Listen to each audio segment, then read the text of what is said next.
ছোটোবেলা থেকেই খেলার ছলে আমরা মাটি দিয়ে অনেক কিছু বানিয়ে এসেছি। সেরকমই আজকে একটি শিলনোড়া বানাতে বসেছি। এটি মূলত পাথর দিয়ে তৈরি হয়।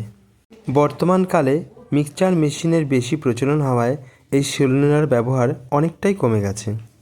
তবুও গ্রাম বাংলার মা দিদিমারা এখনও এই শিলনোড়া ব্যবহার করে থাকে।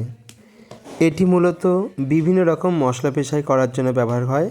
এছাড়াও বিভিন্ন রকম বাটনা বাটার কাজেও ব্যবহার করা হয়। তাই এটি গ্রাম বাংলার একটি ঐতিহ্য। এটি তৈরি করার জন্য প্রথমে সুন্দর করে মাটি তৈরি করে নিলাম, তারপরে হাতের এবং আঙুলের সাহায্যে ধীরে ধীরে তৈরি করলাম এবং ছোট্ট ঝাঁটার কাঠি দিয়ে ফুটো করে সেটা আরও ভালো করে তৈরি করার চেষ্টা করলাম।